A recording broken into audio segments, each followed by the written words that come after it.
Chapter 1. My gift is village building. Luke Albert Sama. Your gift is, let's see, village building.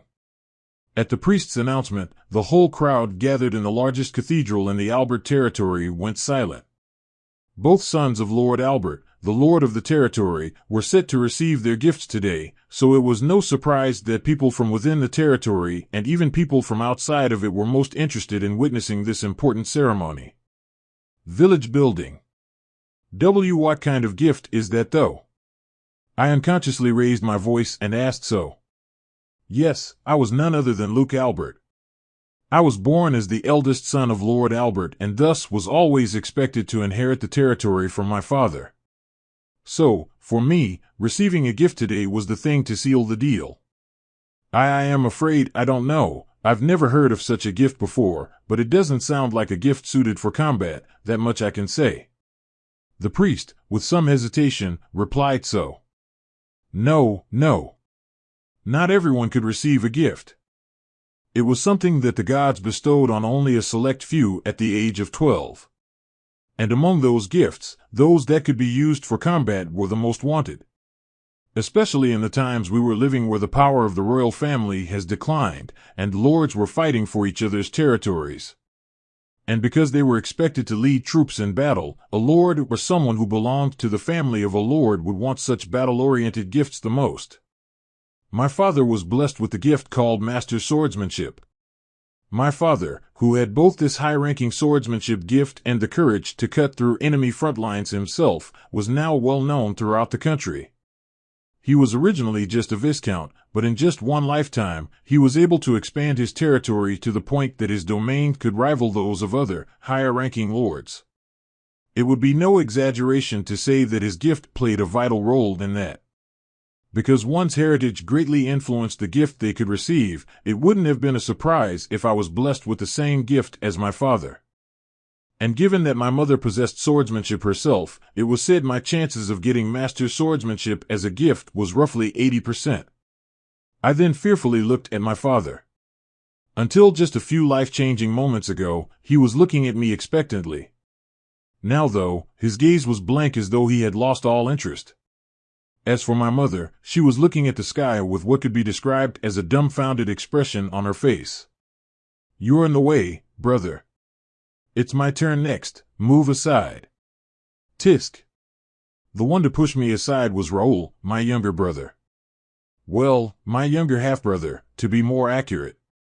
I was the son of a legal wife, whereas he was the son of a concubine.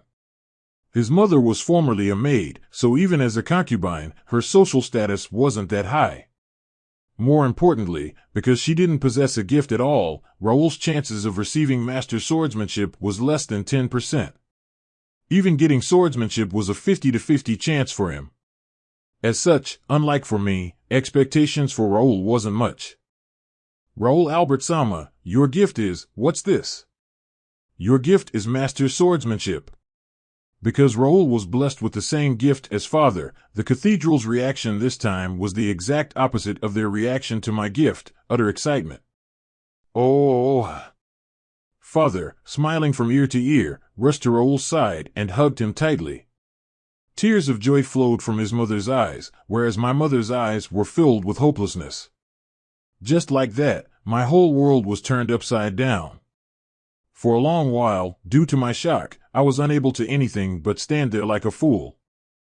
I'm going now, father, mother. I was by myself, but still whispered so as I boarded the carriage. No one was there to see me off. My father and mother were a given, but not even a single servant of our family was here. But then again, why would they be here? There was nothing to be gained from seeing off someone who not only failed to become the next lord, but also was being sent away to a remote place. I knew even from before that people were being nice to me simply because I was supposed to be the future lord, yet this still made me felt so lonely.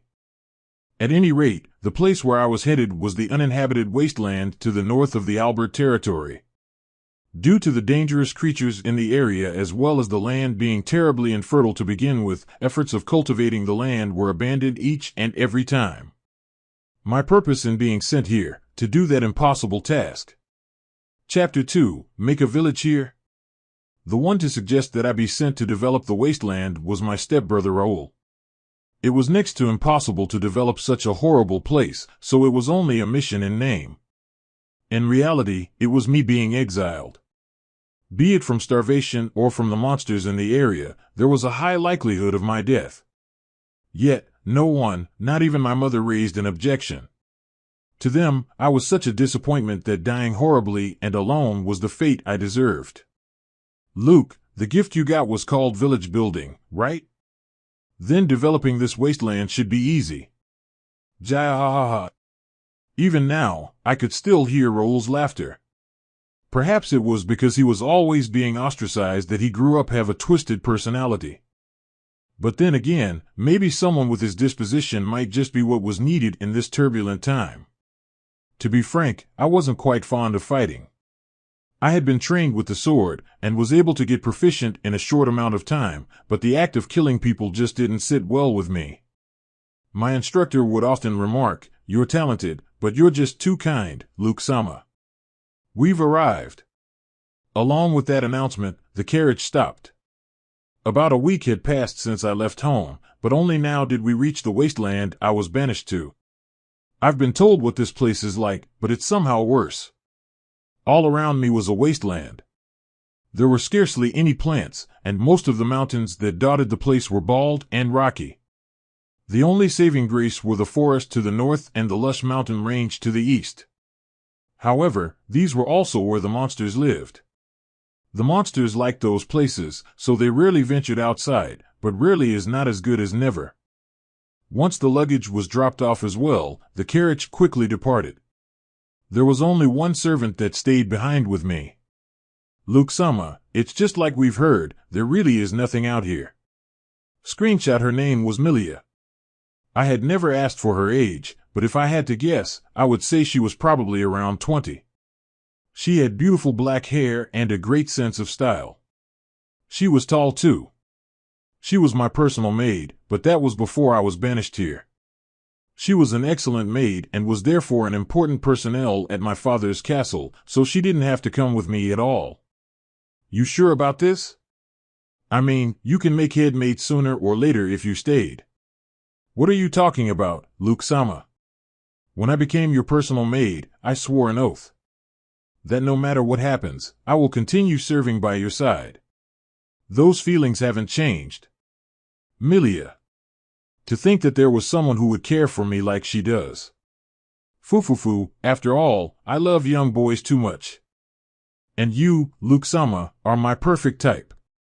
Gufufu. Huh? Did a chill just run down my spine? Nah, must be my imagination. Yeah, that must be it. Well then, Luke-sama, it might be too sudden, but I believe you have to choose between two options. 2 options? Yes. The first is live off the land. At the moment, our supplies can last up to maybe a month. We can cultivate the land and farm, but as you can see, the land is terribly barren. Even if we somehow make it work, harvesting enough for the two of us within a month's time is unbelievable at best. Of course, we can hunt and forage in the forest over there, but, well, either way, it'd be extremely difficult. Once again, I thought of what an outrageous place I was sent to. The other option is for us to escape from here and go to some faraway city. No one's here to stop us or even tell on us, so it'll be an easy thing to pull off. Somehow, I got the feeling that Milia was suggesting the second option, which made sense since it was the more practical option. I would have gone with it right away, but I had something I wanted to try first. My gift, village building, I never really learned how to use it after I received it. I don't even have an idea what it does.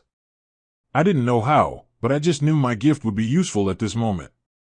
And then, make a village here? The characters for those words then appeared at the edge of my vision. Chapter 3, it's recommended to give it a try. Make a village here? Such words suddenly appeared at the edge of my vision. Eh? What was that just now? Luke-sama? That look, no, it can't be that he saw the face I made, right? No, anything but that. If he saw that wretched face I made, he'd surely come to hate me.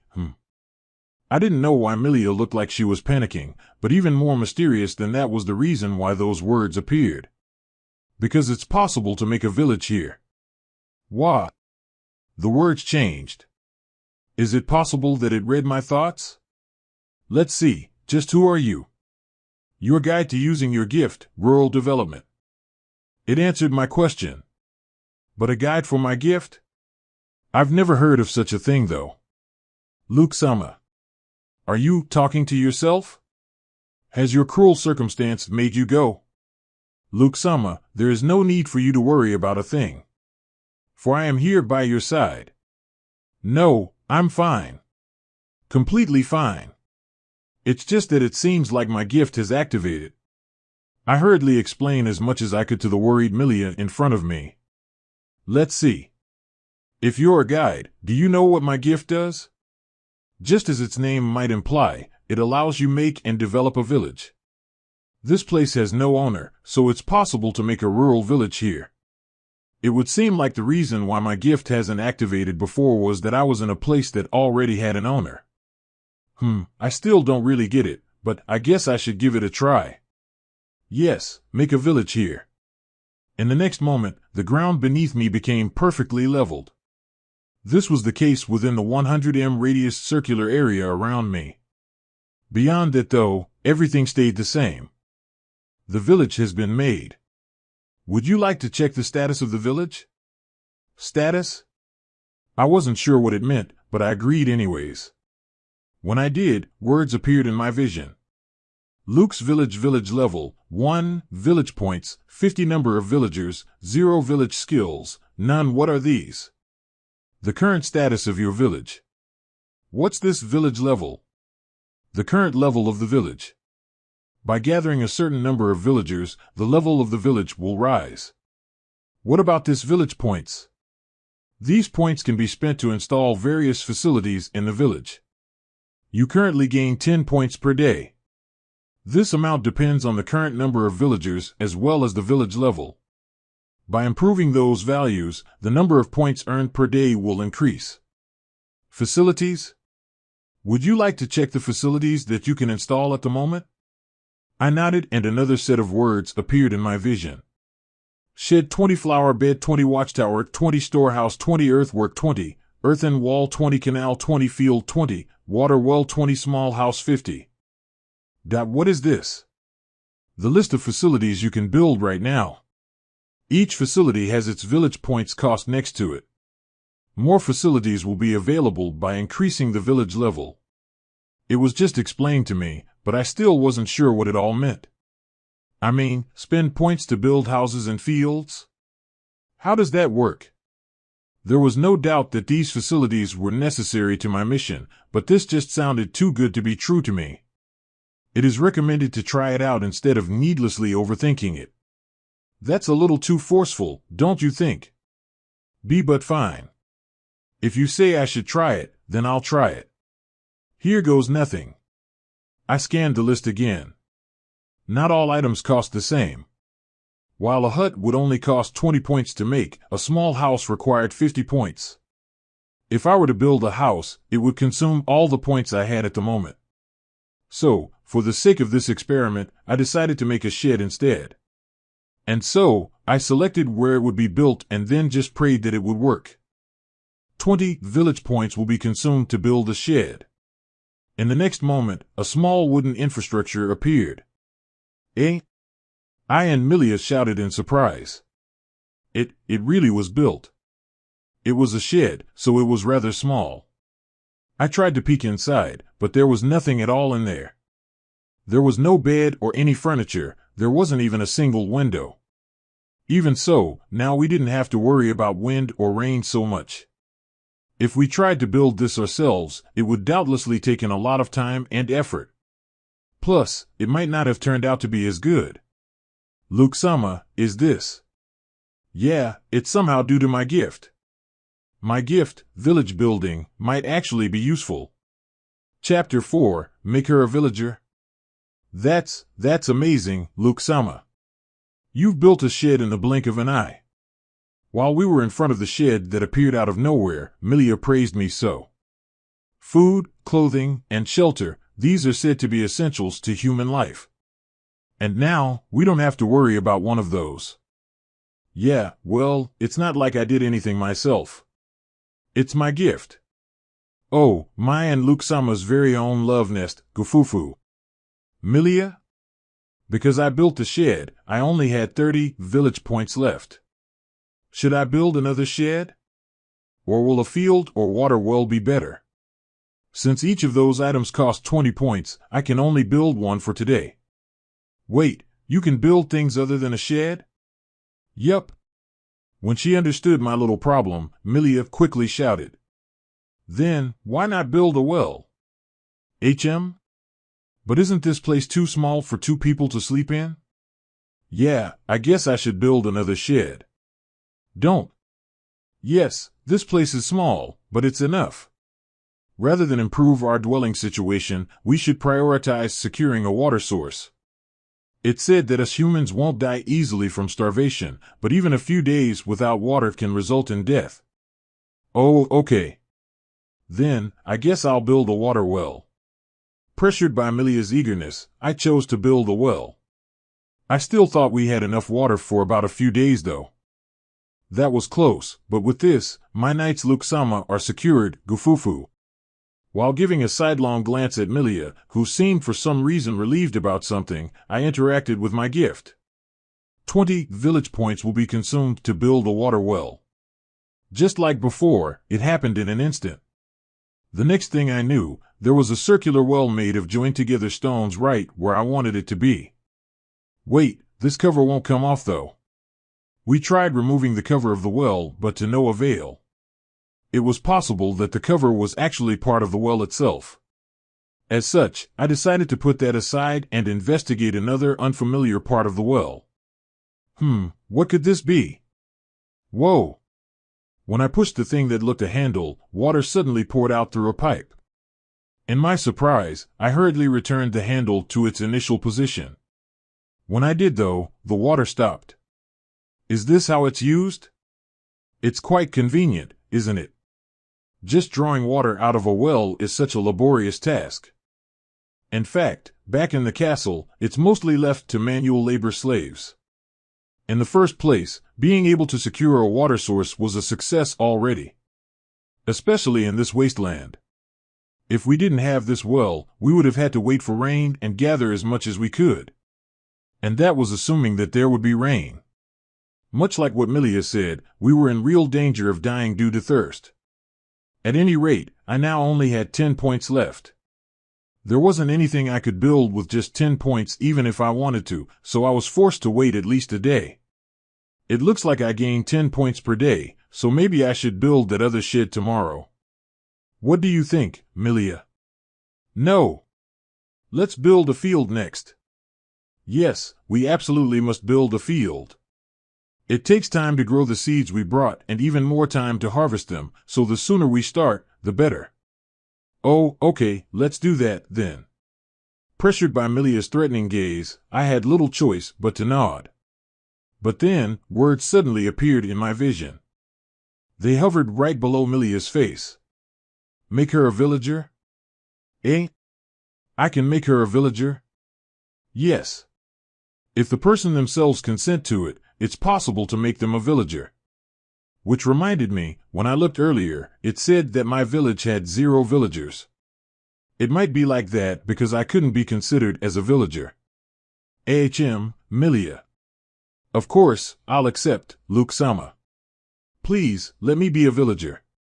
Milia had correctly guessed what I was trying to say and even answered it. Are you sure though? Luke-sama, let me repeat what I said before, no matter what happens, wherever you may go, I'll be by your side. If what you choose to do is stay here and build a village, then I'll do my best to help you make that happen. Milia's resolve was unwavering. Thank you, Milia. Milia is now a villager. Like that, Milia became my very first villager. Alongside that, I made a little promise to myself. That I would use this mysterious gift of mine to develop this wasteland and develop a prosperous enough village. Chapter 5, Sniff, Sniff. Luke's village level, 1, village points available, 10 number of villagers, 1 village gift, none so, I now officially have 1 villager. Plus, the points I earn each day rose a little. It would seem that because the number of villagers rose, the number of points I gained increased as well. I doubt I'd have more villagers though. Foo, I don't think it being just the 2 of us is so bad. Nothing. But now, I didn't have enough points left to build anything. I would have to wait a day at least. Afterwards, Milia prepared some food. By the time we finished eating, it had become dark. Unlike back in our capital, there was hardly any source of light here. It was mostly just the light of the moon and the stars. Because we could do nothing in the dark, we decided to stay within the shed that my gift built. We made a little hole in the wall so that a little light would shine in, but it was still pitch dark inside. As such, we had to fumble in the dark until we managed to cover ourselves with a blanket and lie down side by side. Still, to think my gift can do all these. I initially thought why of all gifts was this the one I got. But now that I was beginning to have a clue of what it could do, it might not be so bad. As I mentioned, I had a dislike for fighting. Instead of a world where everyone fought and killed each other for land and resources, I would much rather live in a world where everyone was peacefully coexisted with each other. I had thought so ever since I was a little kid. And this place where I could build a small village would be my chance at such a life. It might not be grand, but at least it would be peaceful. I was so focused on thinking such things that I failed to notice something. The person next to me was making some strange sounds. Huff, puff, huff, puff. I wasn't sure what it was, but something told me that it was better to ignore it. The next morning, I was awoken by the sunlight that poured in through the hole we made. As for Milia, her eyes were closed as she held me tightly. Yeah, I should build another shed. Don't. Isn't this one enough? You're awake. Yes. It's expected of a maid to wake up earlier than her master. Then, why didn't you get up already? There were times that I felt like Milia was hiding something. But then again, everyone had secrets. Be that as it may, you're no longer a maid. There's no need for you to force yourself to wake up early. Yes, but now I'm a villager and you're the village's leader. It's only proper that I do certain things to show my respect. Is that how it is? I had never lived in a village, so I didn't really know. Oh, I have 21 points now. Congratulations, Luke-sama. You can build a field now, can't you? A day has passed, so I earned some village points. And as Milia insisted multiple times, I decided to build a field. 20 village points will be consumed to build the field. Proceed? A similar message from before appeared in my vision. When I chose, an area in front of the shed instantly became a tilled field. This, Luke-sama, this earth, it's extremely amazing. We'll surely be able to grow great crops with this field. While excitedly exclaiming so, Milia began planting the seeds we brought along. She was formerly a maid, but she was planting with incredible speed and grace.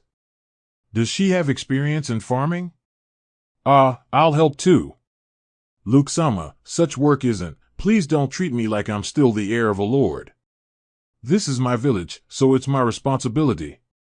I want to do as much as I can to make it grow. Very well. I appreciate the help then. The field was about 50 meters both in length and width. Milia was expertly teaching me how to plant the seeds, but even so, it should take the 2 of us quite a bit of time to finish. And this was just the planting. If we were to start all the way from preparing the field, it would have definitely taken us a considerably longer time. Up until recently, eating meals were a matter of course for me, but now, I was beginning to understand just how much hard work the farmers behind the scenes were undertaking. Chapter 6, I'm leaving the family. Forgive me, Father, but I'm leaving the family. What do you think you're doing, Seelin? After hearing my declaration, my father's eyes were wide open in anger. This is unacceptable, Father. I can't go through with it. In these times, a lord marrying off their children for political and financial gain was commonplace. I was no exception. From the age of 10, I had already been promised to Lord Albert's heir. Because I understood that this was the best option for the safety of our lands, I agreed to follow such a decision. To be exact, I agreed to be married to Luke, Lord Albert's oldest son and heir apparent. I had met him once or twice already, and he seemed to be a gentle and sweet young man, quite unlike his father. It was beside the point, but he was also 3 years younger than me. However, what he received for his gift during his blessing ceremony was one clearly not geared toward fighting. Meanwhile, the one to inherit his father's master swordsmanship was his stepbrother, Raoul, instead. As a result of this twist of fate, I became promised to Raoul. If it was to Luke, I was willing to go through with it, but if it's to that twisted man, I absolutely refuse. But he's the one to inherit the Albert territory, Sealand. If you cared for our lands. No, father, absolutely will not do this. I'd rather die. After shouting so, I stormed out of our castle. I would have continued until I was out of our territory, but soldiers deployed on the highway blocked my path. Lady Sealand, please turn back. Well, if you think you can stop me, go ahead and try. I said so and then drew out the 2 swords hanging from my waist. With a crackling sound, ice then formed on the blades of my swords. My seriousness perhaps understood, the soldiers instinctively stepped back.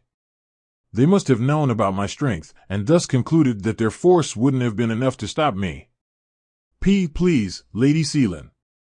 You're so persistent. If you continue to stand in my way, you'll be in a world of pain. Upon hearing my threat, they reluctantly made way for me. And so, I walked through the space they made until the place I was born in was far away behind me. A few days passed after coming to this wasteland. Luke-sama, please take a look. There are sprouts in the field. Huh? There really are. When I hurriedly came out after Miliev called for me, I saw for myself the sprouts she was talking about. To be honest, I was unsure whether crops would grow at all from this field, but seeing this, my worries went away. Moreover, according to Milia, they were actually growing sooner than usual. We did it. There's obviously more work to be done, but at least we've secured a source of food. Yeah, thank goodness. In other events, I spent the points I accumulated on a watchtower and an earthen wall. Each cost 20 points.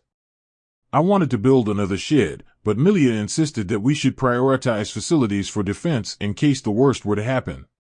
At present, we still haven't been attacked, but when I saw figures in the distance a few days ago, I was glad that this was the choice we made. The earthen wall was about 2 meters tall.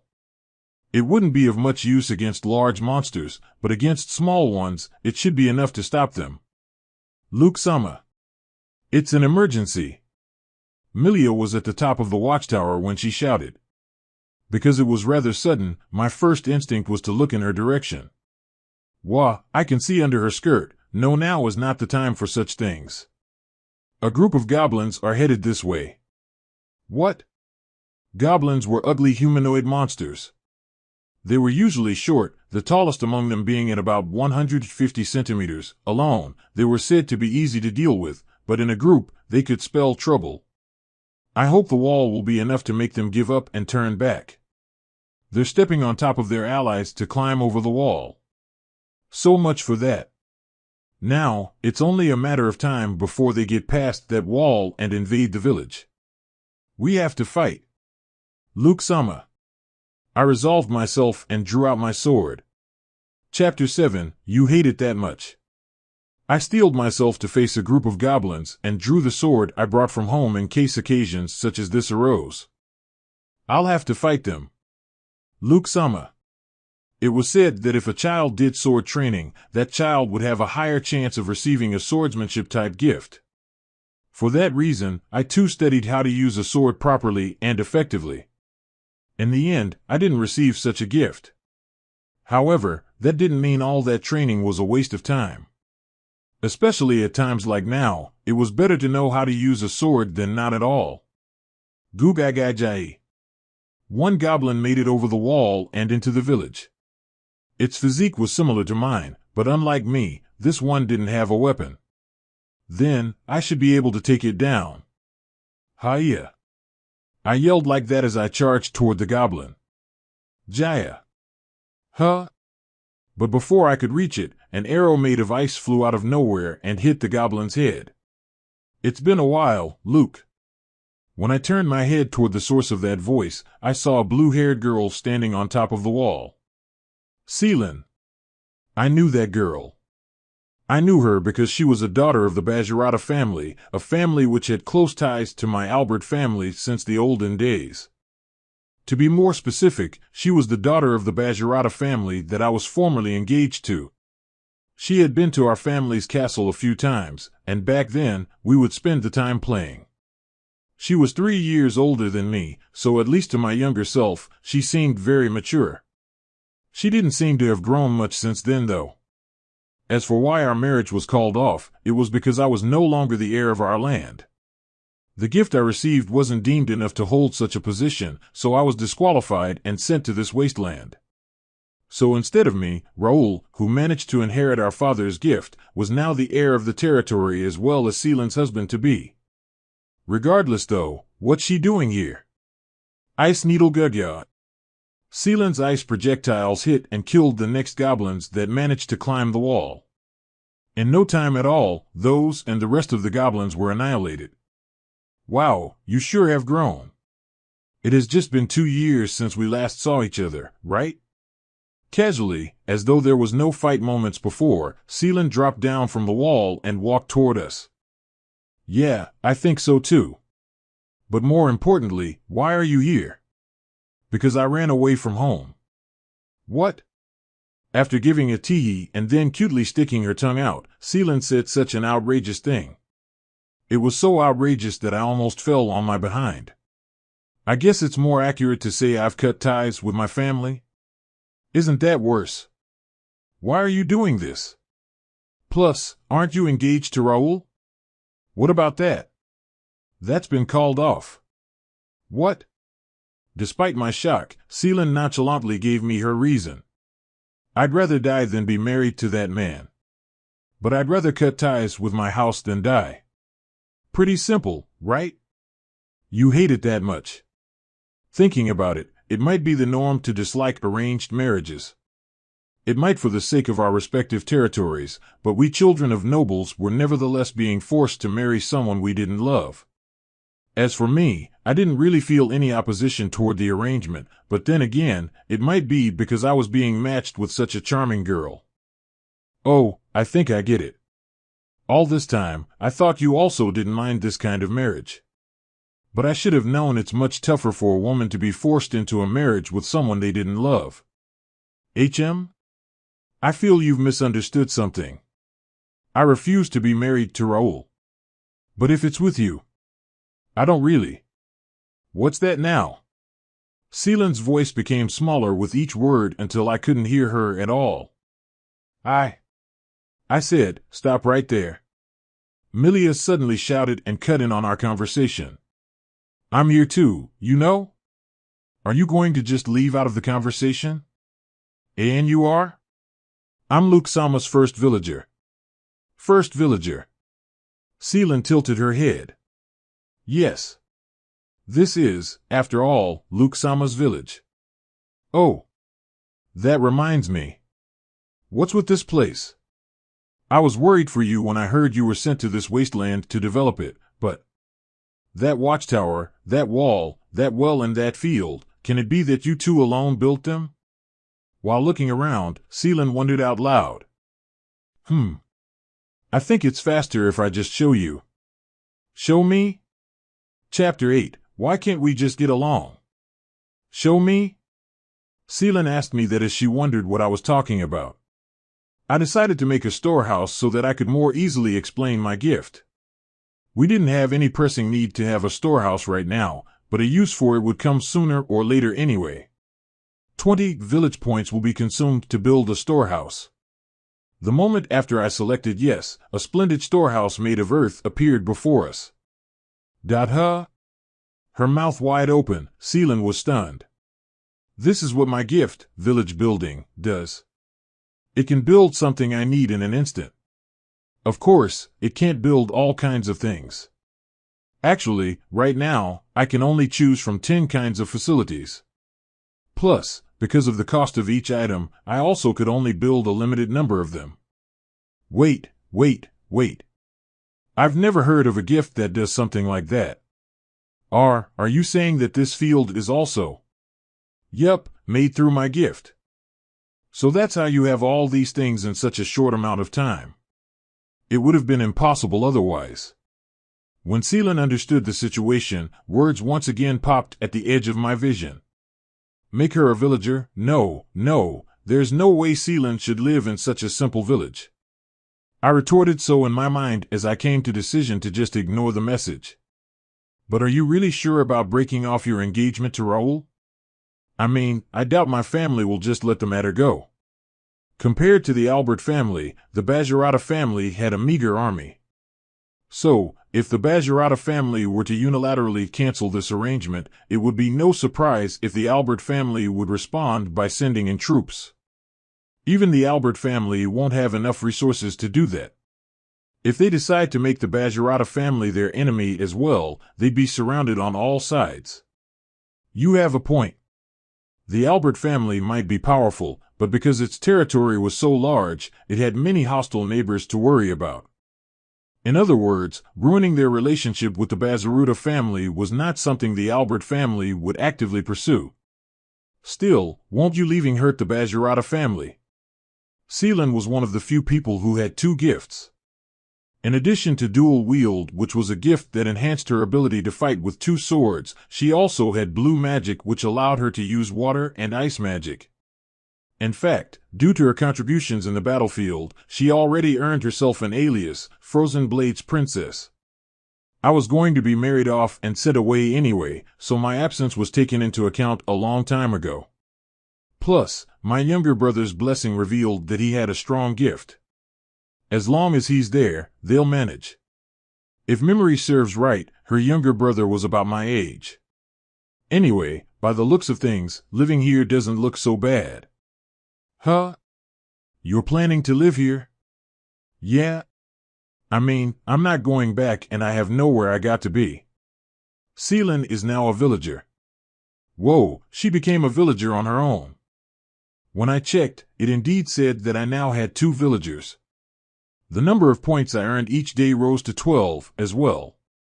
More importantly, though, won't you reconsider?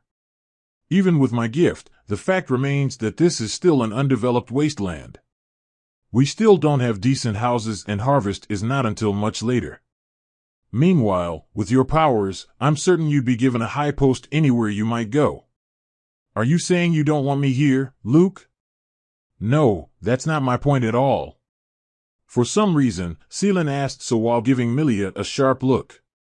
Weirder still, Milia responded with a sharp look of her own. Why are these 2 glaring at each other like this? Isn't this supposed to be their first meeting? To be frank, this is not at all a suitable environment for a daughter of a noble house such as yourself. We don't even have beds or baths here. These conditions are common in the battlefield, so this is nothing new to me. Besides, what if another monster attack like the one earlier happens again? Wouldn't you agree that my strength will be needed? Or are you saying you have enough power to protect Luke? I felt a dangerous atmosphere as Milia and Seelan talked to each other. Hey, why are the 2 at odds? You make a fine point. Very well, do as you please, but please be reminded that your previous social status won't be recognized here. I'm the first villager, you're the second, so I'll be the one with superiority between us. Oh, so you're saying that that's the only thing you have an advantage over me? If I absolutely had to comment anything, I would have said Seelan was on the offense here. I mean, why can't we just get along? Not really. I could have compared our breasts, but even I thought that was too harsh. Who are you calling flat-breasted? Oh my, when did I ever utter the words flat-breasted? Shut up. I'm still growing, you know. Now that you mentioned it, I think my breasts were 3 times as large as yours when I was 15. I'm just a late bloomer. As though she had a complex about it, Seelan became teary-eyed and shouted so. In a complete reversal, Seelan was now on the defense.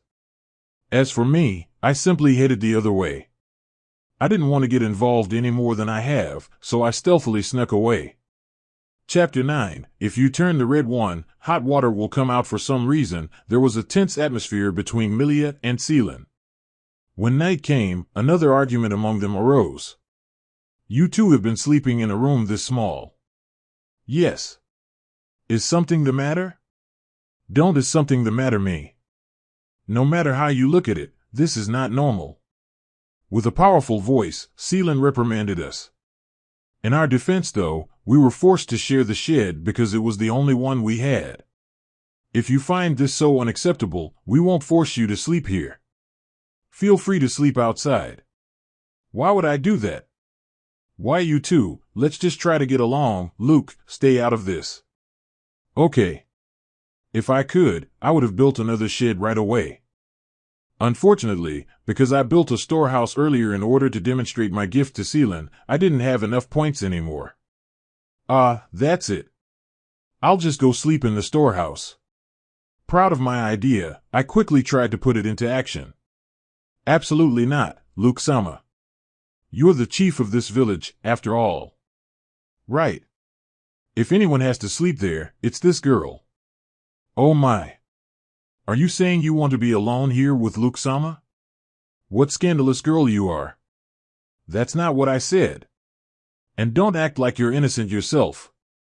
In the end, it was decided that all three of us would sleep in this tiny shed.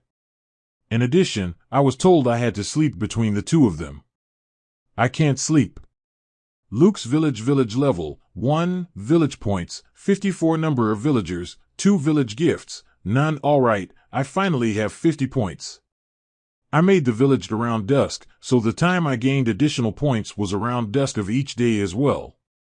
And so, at the rate of 12 points each day, I finally saved up 50 points. Using this, I could escape that hell tonight. Ever since Seelan came to the village, I had to sleep between the two who were always bickering with one another. Obviously, I couldn't sleep much under such circumstances, resulting in a decline not only to my productivity but also health. Now that I had 50 points though, I could finally build the small house I wanted so much. I had no idea how big it was going to be, but at least I was certain that it would be bigger than our current shelter. 50 village points will be consumed to build a small house. Proceed? Yes, please. After I confirmed yes, a one-story wooden house appeared before me. Whoa. What? There's even furniture. Amazing. It was about double the size of the shed we were using. However, unlike that empty shed, this house had a bed, a desk, a shelf, and other furnishings. What's this area? This is the kitchen. Kitchen? But then, what's this? A faucet. If you turn the blue one, regular water will come out. But if you turn the red one, the faucet will release hot water instead. Huh? Like this? When I tested it out, it released water as explained. Can this be some kind of magical device? I don't sense any magic power at all though. Seelan said so as she tilted her head. We then found something else of note. By pushing the knob and then turning it, fire will be produced. It seems like we can light fires with this. Let's try it. It really does. What's going on? Your gift's really amazing, Luke-sama. We were able to cook outside, but with this thing, cooking meals should become so much easier. Milia said so with a somewhat excited voice. What about this door? Huh? What are these? When we opened the door, we found a small room. A little bit in, we saw something that looked like a chair. And further inside the room, there was something that resembled a large water tank. This is a unit bathroom. A unit bathroom? The toilet and the bath are combined in this single room. So you're saying that this is the chamber pot, and that is the bath. It certainly didn't seem like an ordinary chair, but apparently the chamber pot was just covered by a lid. Without the cover, it looked like a large bowl where a small amount of water pooled at the bottom. The edge seemed like the place to place one's bottom. there was also a small hole in the part where the water pooled. This is a flush toilet. A flush toilet. How is it used? One sits down and relieves themselves. After that, one simply drains the water, along with the waste, by turning the handle there. When I tried to turn the said handle, more water flowed down, seemingly replacing the one that was there before. In the castle, lower-ranked servants are the ones tasked on disposing of the gathered waste. But now, there was no longer a need for any of us to do that job. That said, I wondered where the waste would go. I had heard of other territories whose lavatories made use of slimes. Slimes would absorb anything, even human waste, so they were helpful in keeping things clean. This device didn't seem to make use of those slimes, though. Well, for now, what matters is that it works. Figuring out the how can come in later. And so, I moved on to the bath. It had a faucet like the one in the kitchen. In other words, we could wash our bodies easily with this. How convenient. We can bathe here without using the well outside. It seems so. Seelan had an expression of joy, but for some reason, Milia expressed frustration. And now that we have 2 beds, we can have separate places to sleep for the men and the women. I proudly announced so, but the 2 didn't seem to share my joy.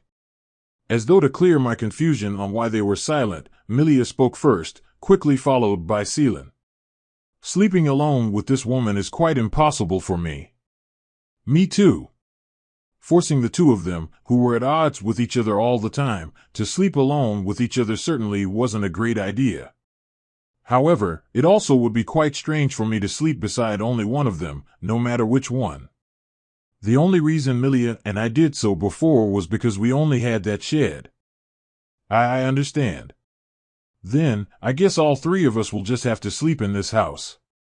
We should have enough space, so I thought maybe I could sleep on the floor or something. Wait, why are all 3 of us on the bed? Somehow, it was decided that, like before, I would sleep in the bed between the 2 girls. Because of that and because of the fact that the bed was smaller than the floor of the shed, we were now even closer to each other than we were before.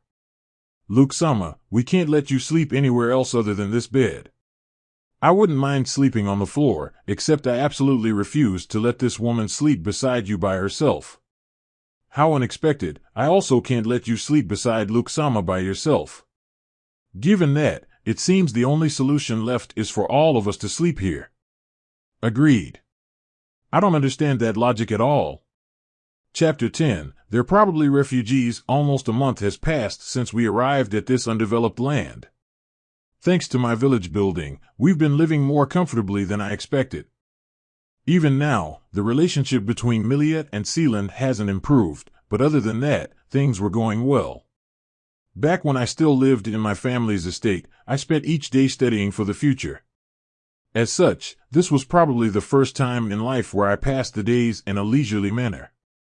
It isn't so bad, I thought as I began enjoying my life here in this undeveloped land. As for the crops we planted in the field, they were growing at a good rate. Actually, according to Milia, they were growing so much faster than normal that we might be able to harvest them soon. By the way, we now had 4 fields. There was nothing else that we needed to build at the moment, and letting the points being used felt a bit of a waste, so we decided to add more fields. It was something we were bound to do at some point anyway. Moreover, there was a chance that some crops wouldn't grow at all out here or during this season, so to be safe, we tried out a bunch of seeds. Thankfully, Milia brought a lot of seeds. However, at this rate, we might be harvesting more than what the 3 of us could possibly eat before the rest goes bad. Well, we can preserve them by storing them in the storehouse where my magic is in effect. I see. Magic sure is convenient, isn't it? Fufu, aren't you glad I'm here? I mean, let's not forget, it was me that got us those precious meat. Seelan proudly said so while looking at Milia. Recently, she went into the forest in the distance and managed to hunt a wild boar. Given her abilities and gifts, hunting alone was no problem at all, provided of course that she didn't enter the deepest parts of such a dangerous place. Since we're making sure we don't forget things, who was it that, unlike some muscle-brained idiot, was able to dismantle the boar as well as cook its meat. Milia calmly replied so. Gunyanunu. Unfortunately, Seelan's cooking abilities were not great. She once tried to challenge Milia's cooking skills, but the food she made smelled so awful, we couldn't eat even a bite of it. Now, let's not fight. While sighing, I stepped in between the two. I myself doubted I could stop them, so my voice lacked conviction. However, at that moment, as though Seelan noticed something, she quickly turned toward the west. What's the matter, Seelan? You don't hear that? Hear what? I'll check from the watchtower. And so, Seelan agilely climbed the tower. I climbed after her. Is it another monster attack? If so, this would be the first attack since the group of goblins that Seelan defeated. When I reached the top of the watchtower, Seelan pointed at an area beyond the wall that surrounded the village. Look! People! You're right. Looking at us with a mix of wonder and caution was a group of about 50 people. It seemed like they already noticed Seelan and me in the watchtower. They were talking among themselves, but they were too far away for me to hear anything at all. I couldn't see any weapons on them, so there should be a low chance of them suddenly invading our village. They don't appear to be dangerous. Majority of them are women and children, unarmed at that. The clothes they're wearing seemed tattered, and they all looked exhausted. If I had to guess, I'd say they're refugees. Like Seelan said, about 40 out of the 50 people were women and children. In these times, it wasn't rare at all for people to lose their homes to natural disasters or battles. I heard there was a big battle recently, so they might be from somewhere near there. Oh no, there are some of them that looks like they're gonna fall any moment now. There's no way we can leave them alone. This village aside, no water or food could be easily obtained in this wasteland, especially for a group that large. It probably wouldn't take long before all of them would die of starvation or thirst if nothing was done. And so, I climbed down from the watchtower and hurried to their side. Chapter 11, Your village has reached level 2. I can't believe it, there's really a village out here. It was only recently established and with only just 3 people.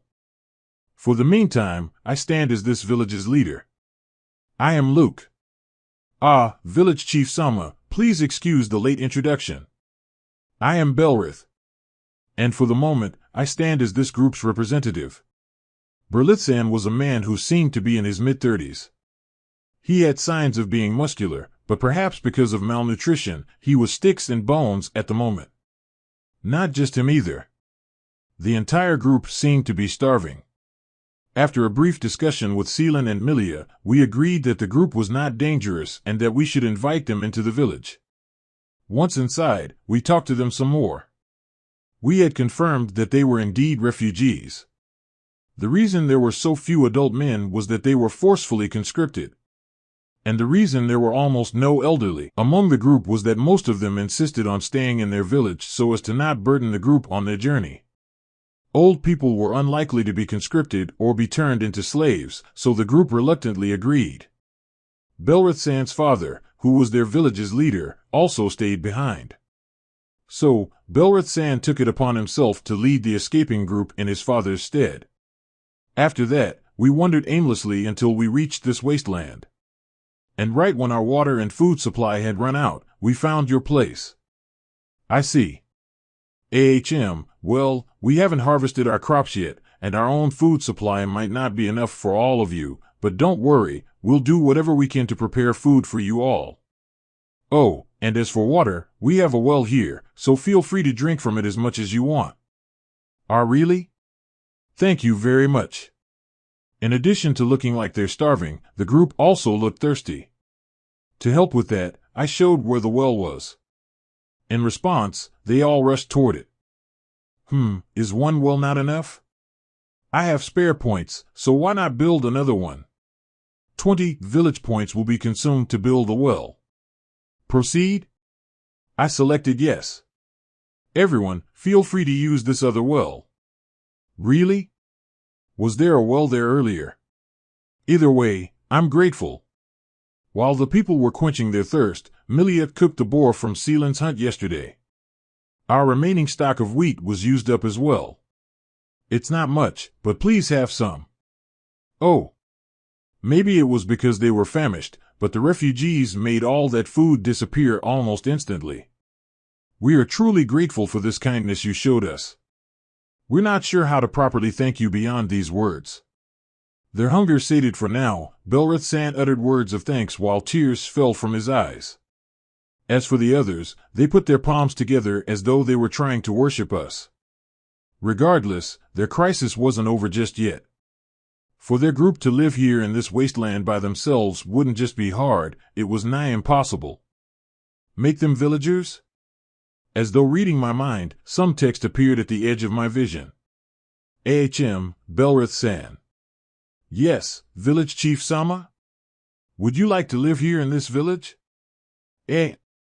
Belrith-san was completely surprised by my proposal. To tell you the truth, we can use extra sets of hands. As you can see, we have fields with crops that are on the verge of being ready to be harvested, but harvesting them all should be a lot of hard work for just the three of us.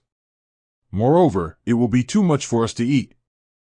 However, we have a lot of children in our group, the workforce we can offer might not meet your expectations. Even then, I'd say don't worry about it. Let's just lend a hand whenever the other needs it.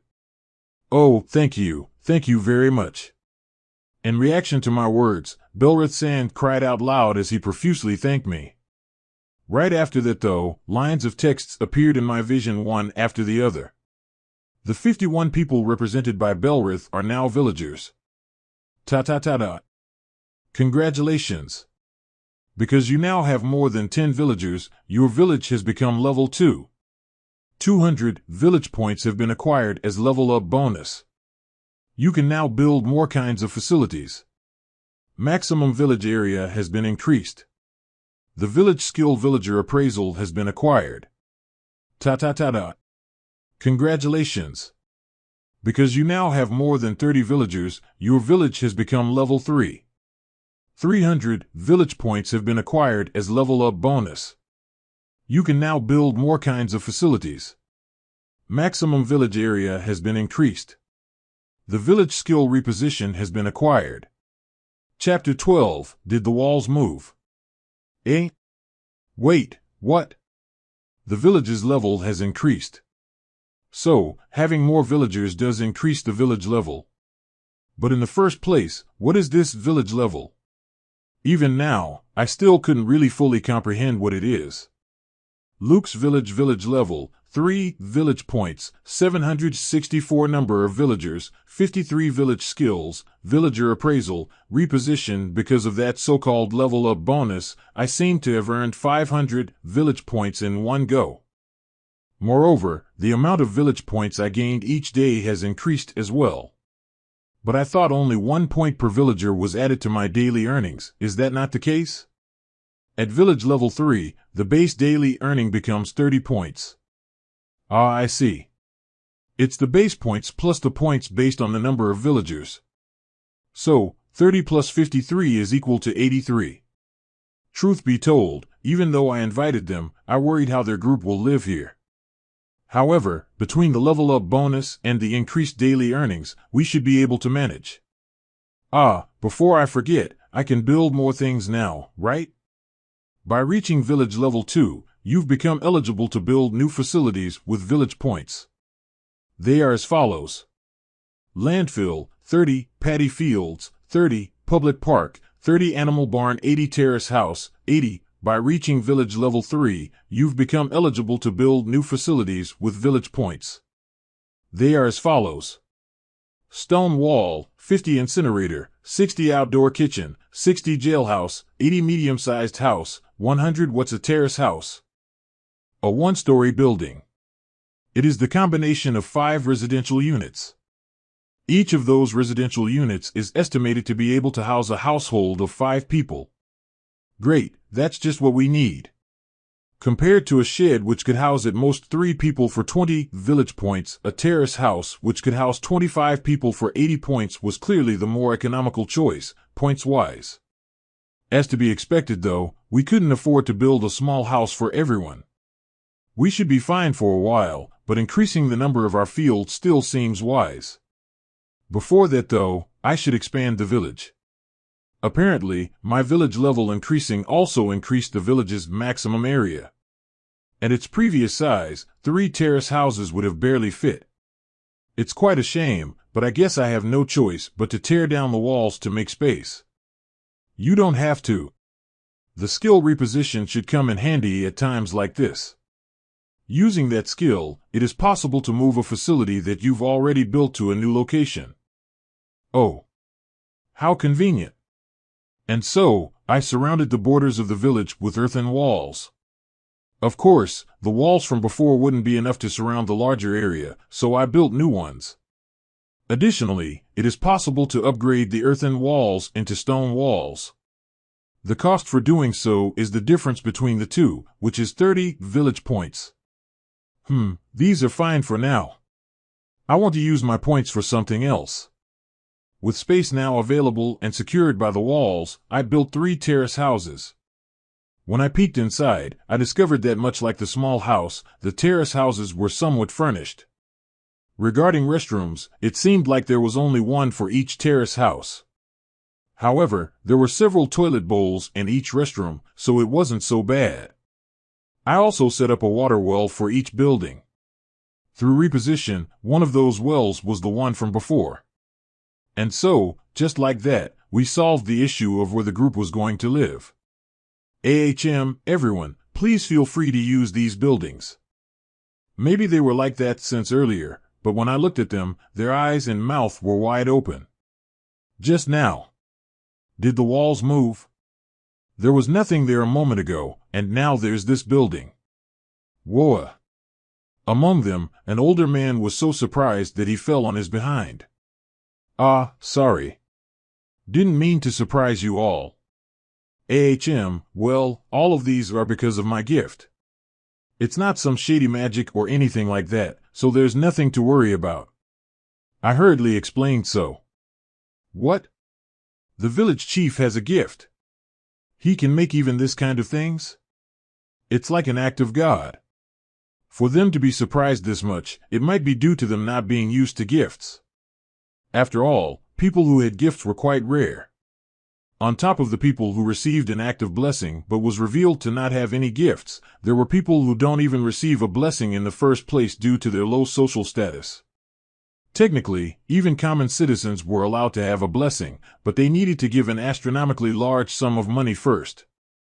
For that reason, it was mostly nobles and wealthy merchants who were given a blessing.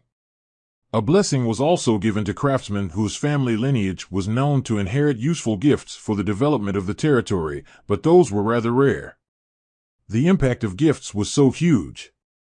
If everyone, regardless of social status, had gifts, territories would be developed so much more. I thought so, at least. Chapter 13. Please throw them into the jailhouse while the new villagers cautiously entered the newly made terrace houses. All right. Time to expand the fields.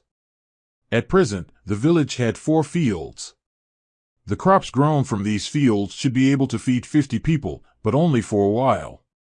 So, I decided to build additional fields on the vacant areas of my expanded and reorganized village. Let's see, I think having 10 fields in total will do for now. The fields occupied nearly half of my village. Planting seeds in all of them will be a lot of work. Should I ask the new villagers to help? It wasn't just extra sets of hands that I could receive, but advice as well. Their previous village was an agricultural one, so they were probably more knowledgeable than me. After that, I think I have another of those village skills. The first skill was called reposition. It allowed me to move any already built facility to anywhere I wanted, as long as it was still within the village, of course. It was quite convenient. So, what does villager appraisal do? It allows you to appraise the villagers. Appraise them? It is recommended to try it for yourself. To activate, try saying appraisal while looking at a villager. At the perfect timing, Belrath-san walked by. Village Chief Sama, these fields.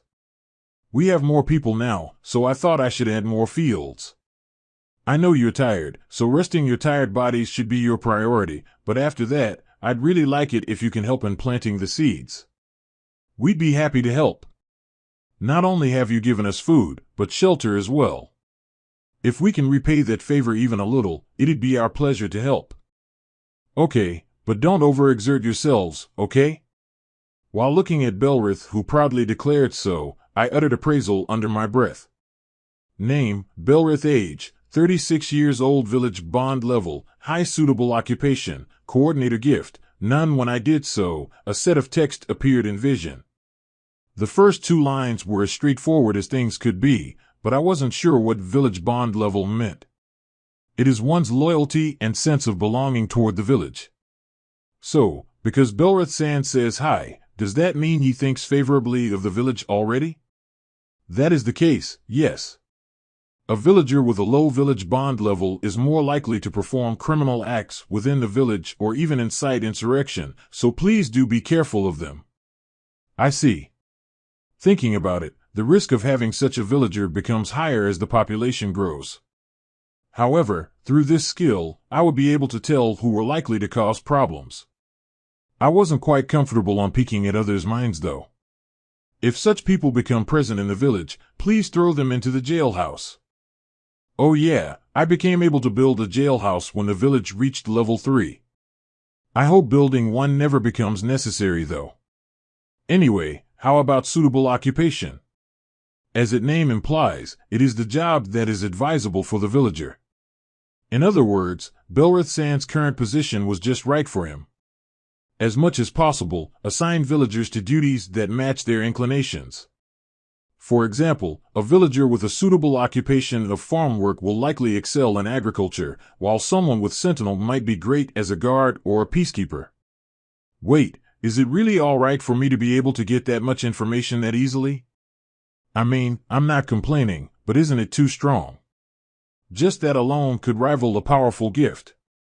The only thing that might hold it back was that it could only be used on my villagers. The next morning, I gathered everyone in the center of the village. It was a space large and open enough to be used as a public square. Good morning, Belrith-san. Were you able to sleep well last night? Yes.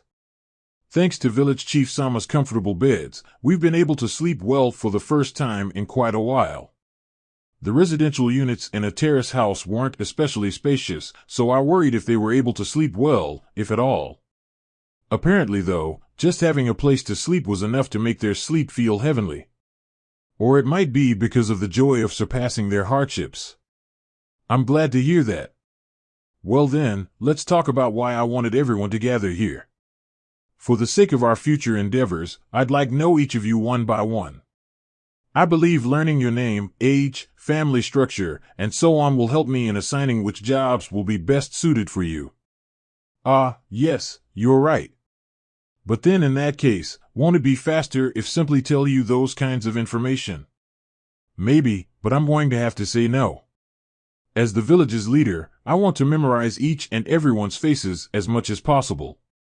And so, I gathered and recorded information from each of the villagers. Of course, I was also secretly using villager appraisal as I met with them.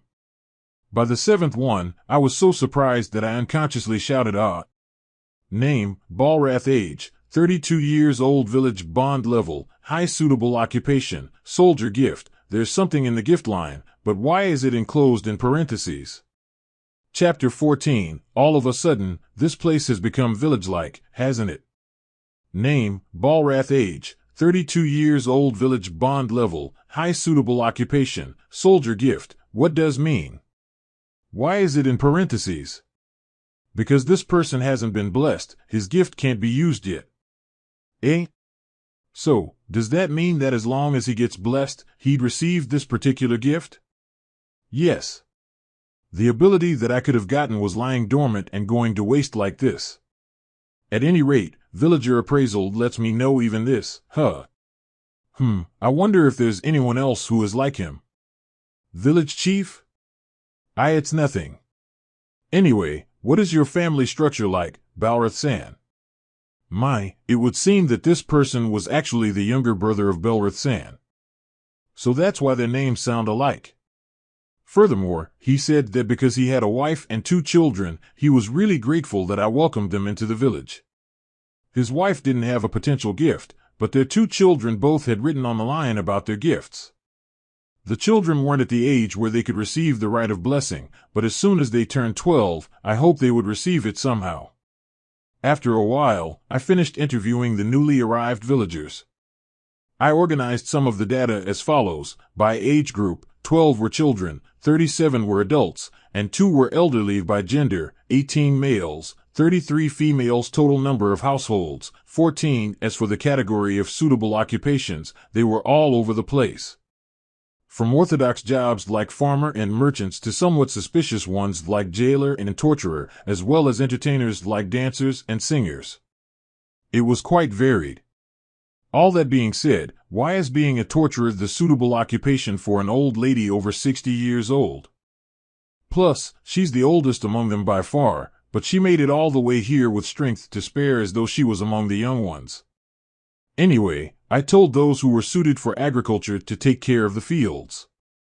Of course, because they alone couldn't handle all the things that needed to be done, I told everyone else to assist them in some way for the moment.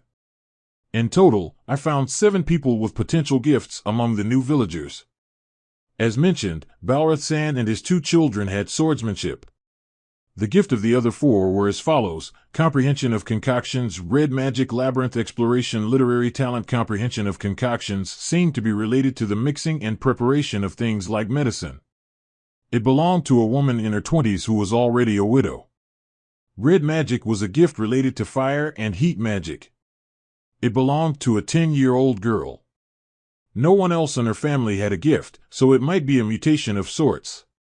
Labyrinth exploration might be related to dungeon explorations. It belonged to a 30-year-old man. His parents were dead, he had no siblings to begin with, and he never married or had children, so among the refugees, his household was the only one to have 1 person. Maybe it was because he was a bit eccentric, but I felt like he really stood out like a sore thumb among the refugees. Literary talent was most likely related to writing and the like. It was possessed by a 14-year-old boy. It might just be a fluke, but the number of people who had potential gifts was more than I expected. According to my private tutor, over 80% of nobles had gifts, while less than 1 in every 100 commoners could get one. That made me curious enough to ask, what if we bless everyone? Wouldn't that lead to a great improvement to our territory? And my tutor replied, 1 in every 100 is not much, it'll be more trouble than it's worth. Looking back, it might just be that the nobility was trying to monopolize the power of gifts. Not to mention, there was always the risk of a commoner who possessed a powerful gift inciting a rebellion. And so, the nobility conspired with the church to limit the access to blessings. Even so, isn't their distrust a tad too much?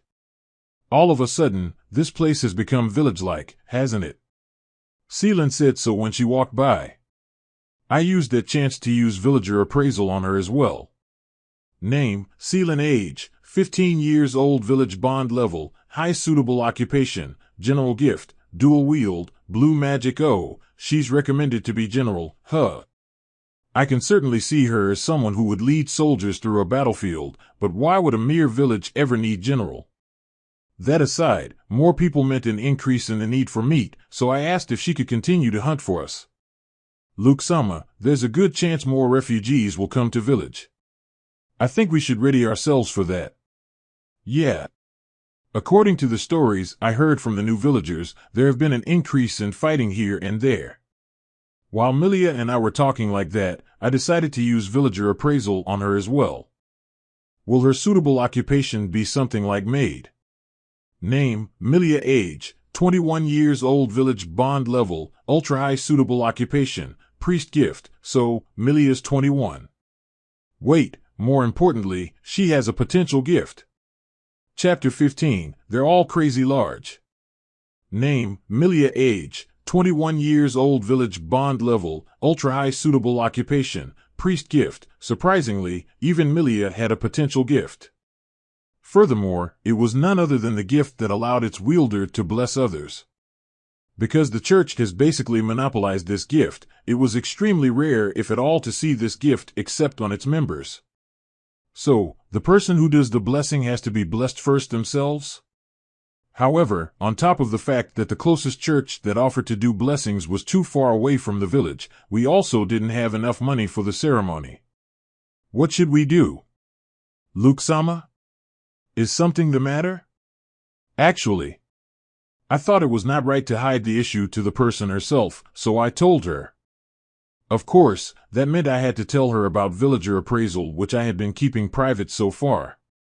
And in order to avoid the risk of Seelan getting mad at me and saying, "Why are you keeping me out of the loop?" I decided to tell her as well. Villager appraisal? Yeah. It seems like your gift is truly absurd. Amazing, Luke-sama. You're really beloved by the gods. In contrast with Seelan, who was understandably at a loss for words, Milia unreservedly showered me with praise. Well, you see, I secretly used it on you, Milia. I don't mind at all. I find no issue in exposing it all to you, Luke-sama. Yes, for example, my body. Hey, don't seduce Luke every chance you get. Come on, please stop fighting. It felt dangerous to ask Milia to continue what she was saying, so I decided to just ignore it. Instead, I spoke about the main issue at hand.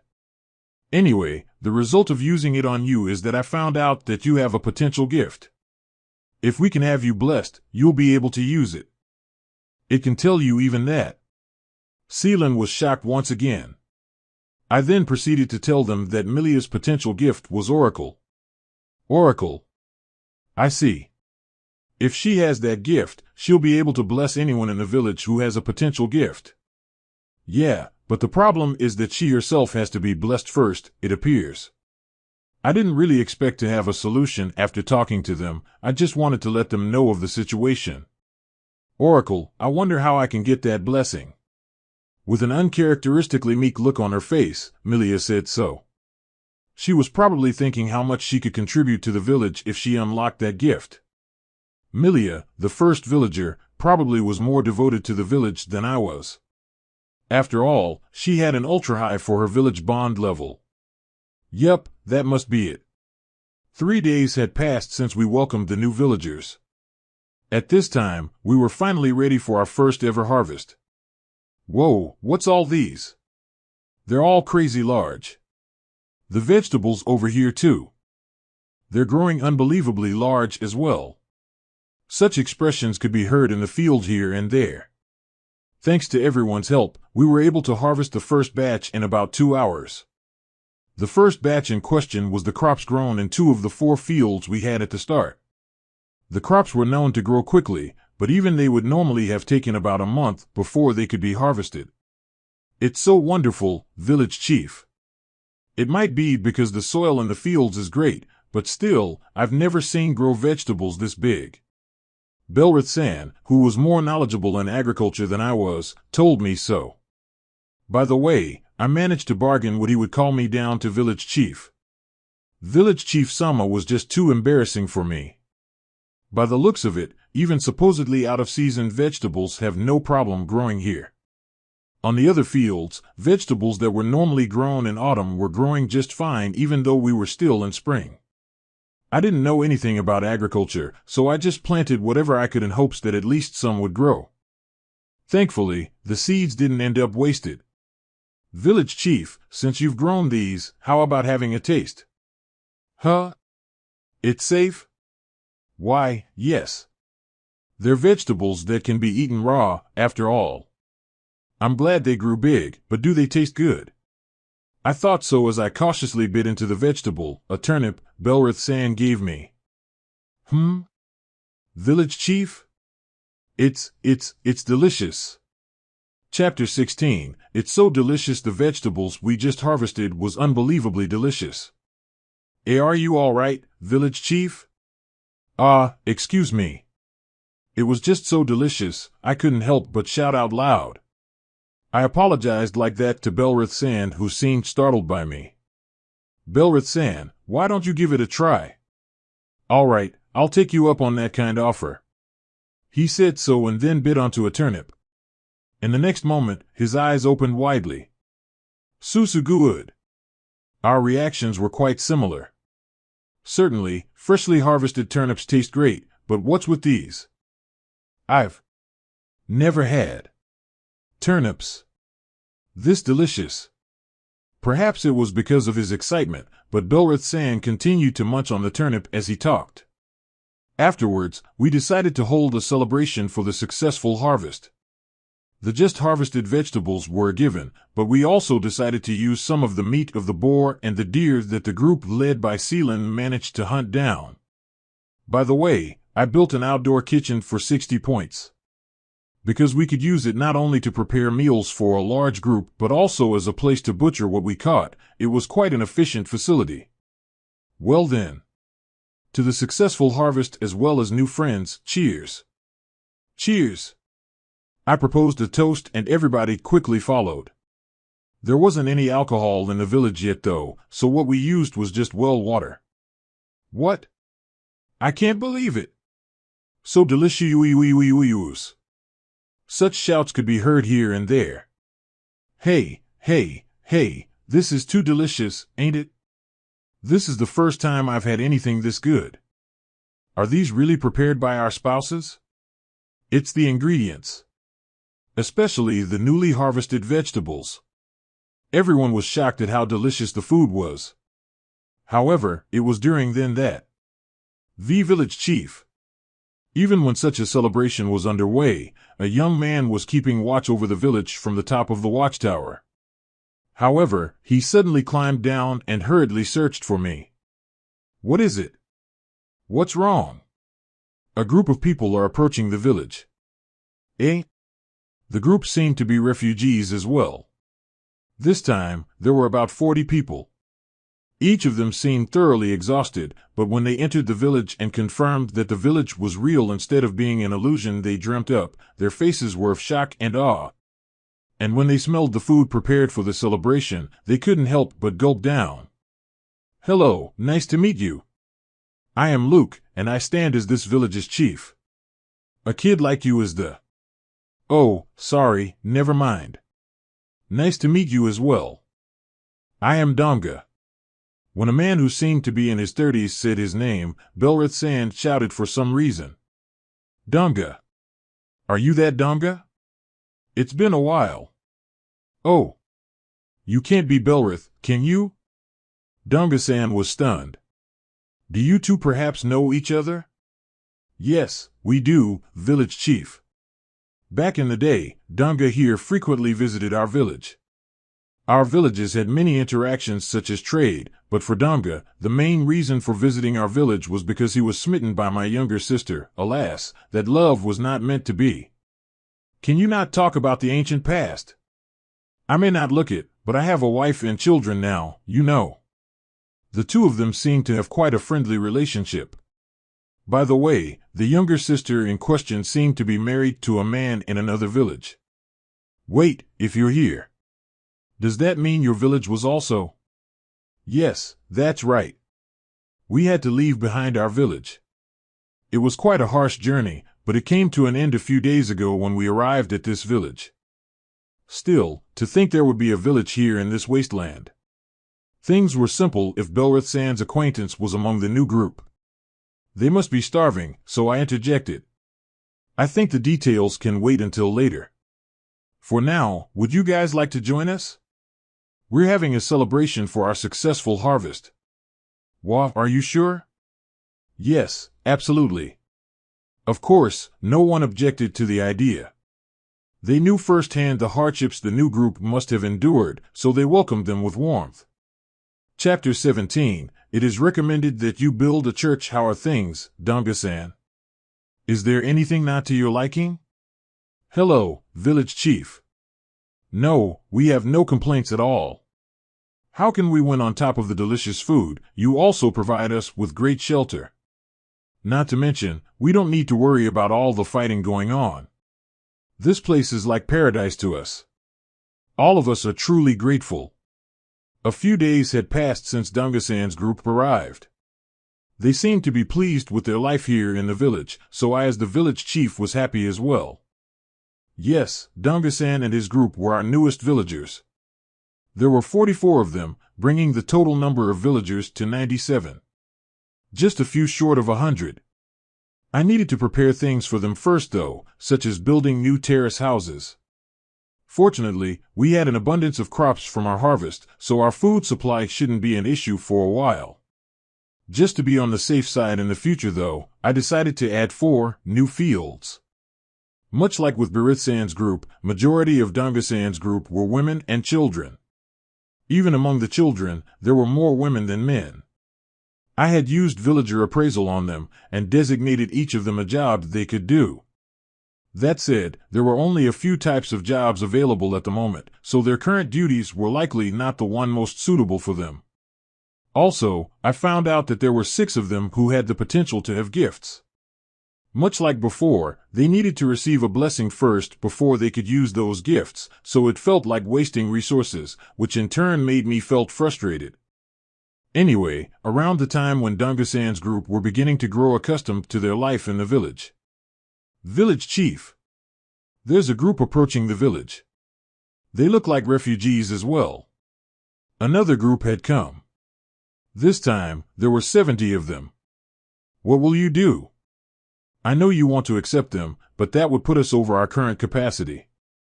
Yeah. Seelan said so, and I couldn't help but agree. Because the points I earned daily had increased, there was no problem point-wise. In terms of food too, on top of the grand harvest, Seelan and the others were diligently hunting for food as well, so we had a surplus for now. The issue was space. There just wasn't enough left to build additional terrace houses, much less fields. Maybe we can ask households with only a few members to share a unit. Or maybe, if the number of villagers exceed 100, your village will level up again, thus increasing its maximum area.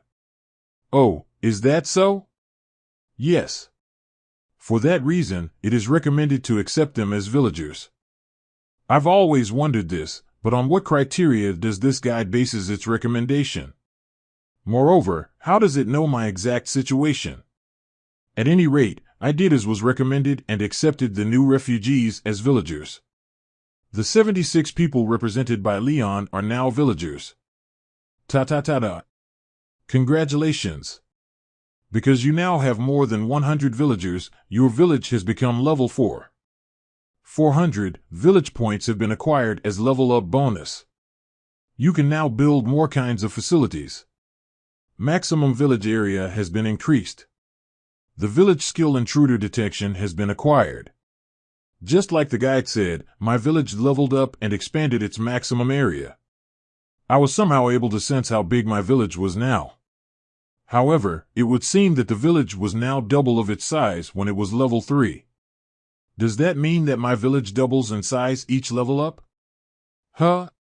Then it's possible for it to expand to an absurd degree, right? Yeah, no way that's gonna happen.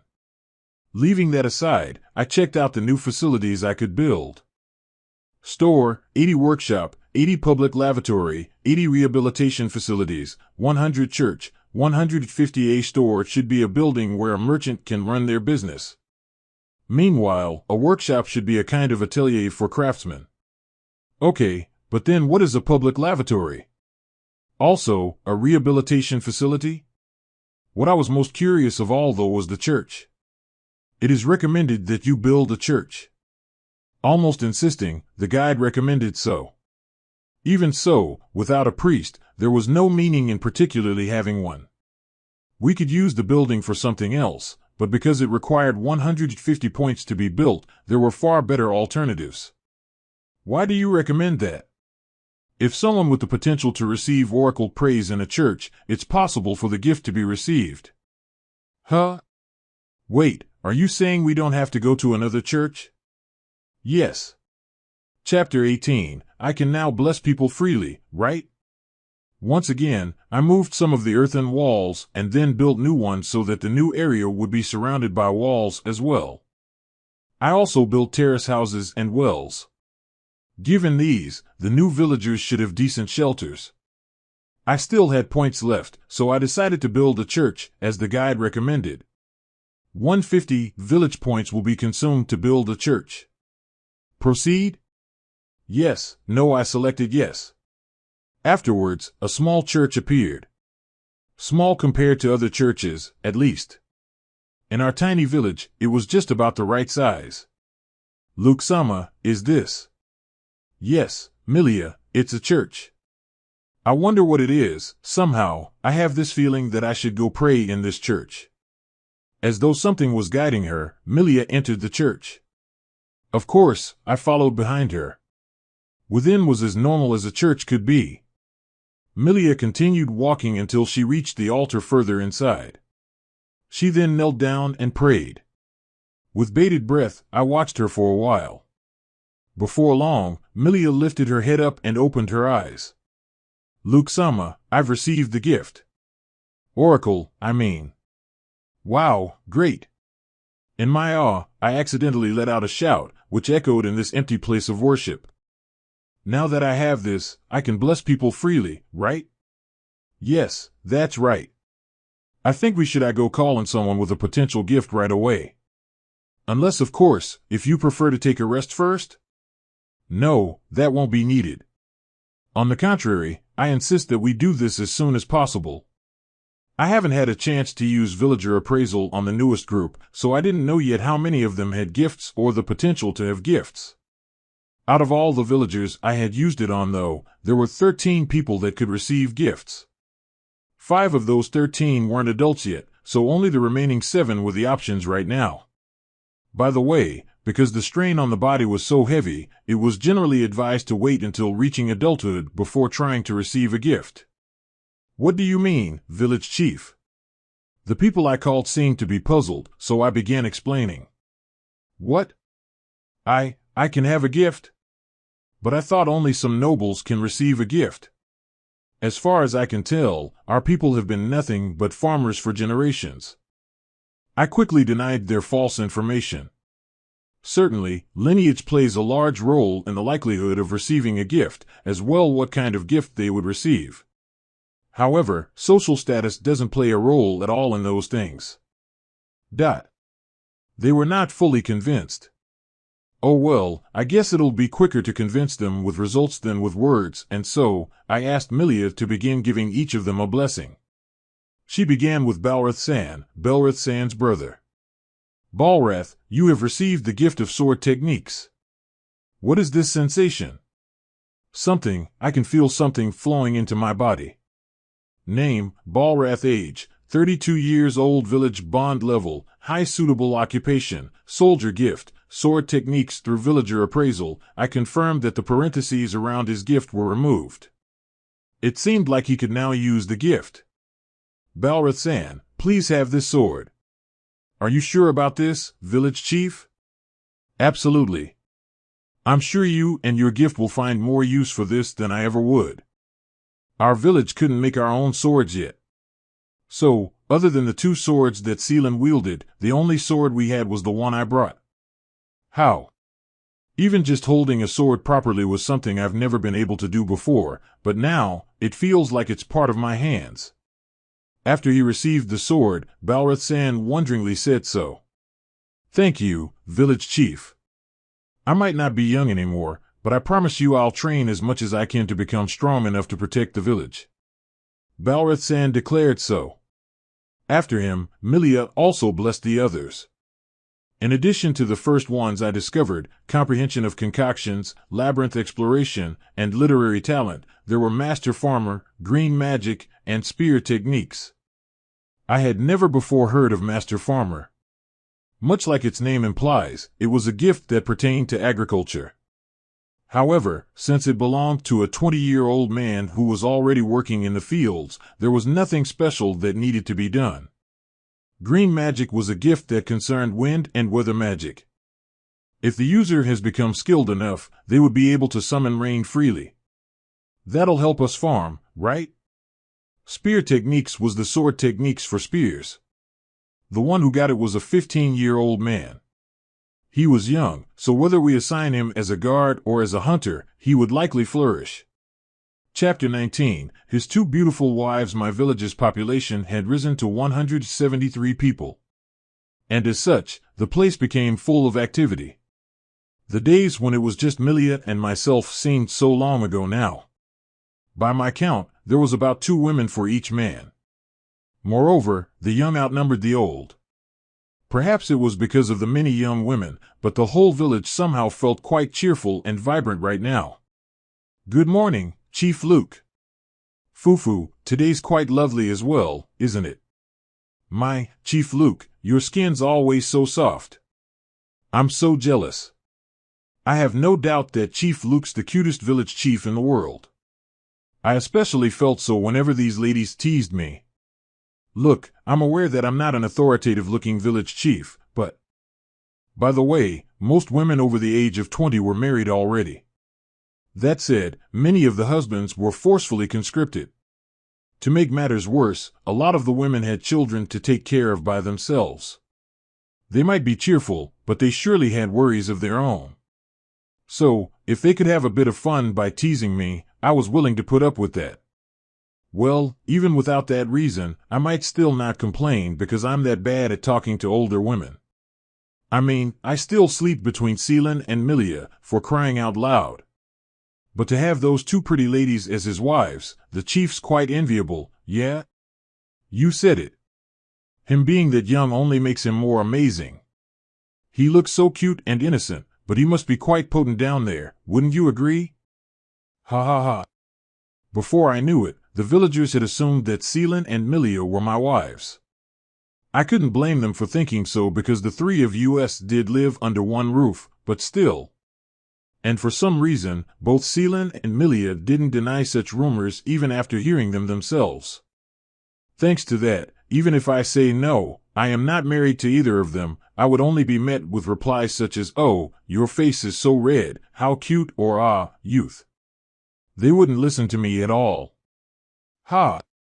Foo! Clang-clang at the open space in the center of the village, otherwise known as our public square, the shouting voice of 2 men as well as the clashing of metal resounded. The 2 men were doing some sword training. One of the 2 men was Balrath-san. The other was Purin-san. Purin-san, age 26, was among the 76 latest additions to our village. Moreover, he was also blessed with sword techniques. Neither of them had any sword training before, but their movements were so good now, I could barely follow. As to be expected, the impact of a gift was huge. Now more than ever, I understood the reason why people say that those without gifts could never best those that had one. Also, now more than ever, I wish I inherited Father's sword master techniques. Ha! Ha! Ha! He! Eventually, the 2 stopped trading blows. For a while, they just stood there staring at each other, their breath ragged. And then, suddenly, and at the same time, they undid their stance and sheathed their swords.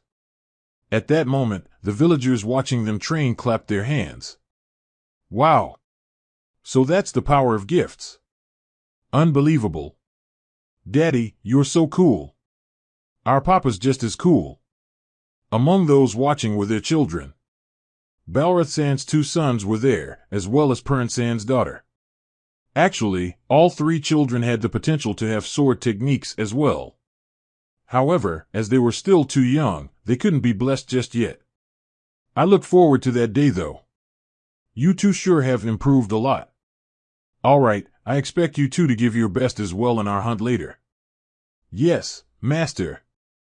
The one who condescendingly said so to the 2 was Seelan. In addition to having dual wield, she had received sword training from a very young age. For that reason, training the 2 fell on her. Still, for the 2 much older men to call a 15-year-old girl master, how do I say this, isn't it a bit odd?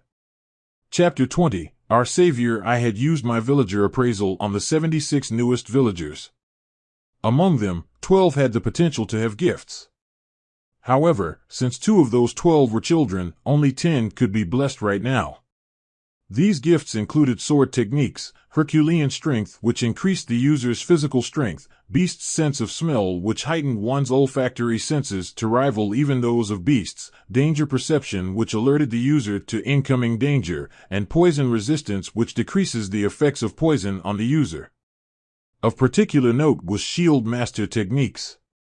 It was the superior version of shield techniques. Much like sword master techniques, this gift was exceedingly rare. Because the gift concerned shields, it didn't offer much in terms of attacks, but in return, it boosted the user's defense and even allowed them to take on the damage that should be for their allies. The one blessed with shield master techniques was a 13-year-old boy named Noel. He was only a year older than me, but his physique was already as large as Balrath Sands. One could say that his body was perfect for his gift. He wasn't particularly skilled at talking, but he was a kind and gentle soul. And apparently, he felt like he owed me a debt of gratitude. Village Chief. Using this gift, I'll protect you. Thank you, Noel. I replied so to him. At the moment, he had only a wooden shield, but I hope we could give him something proper soon. I have gathered you all here to share an important oracle. Upon hearing such a solemn announcement in the church, the gathered villagers began to whisper among themselves. These villagers were the ones who had received gifts. For that reason, they had strong feelings of reverence and gratitude toward the girl in front of the altar, toward Milia. What I am to tell you is about our village's chief, Luke-sama. About the village chief? What kind of oracle can it be? Seriousness on their faces, the villagers listened intently to Milia. Satisfied with their response, Milia continued. Luke-sama is someone sent by the gods to save us from the wars of this world. Due to the scale of her announcement, the villagers were at a loss for words. Before any of them could recover, Milia continued talking. Yes, Luke-sama is our savior. As you all no doubt have seen for yourselves, he has been blessed by the gods with a truly powerful gift. Yet, Luke-sama has still not reached his full potential.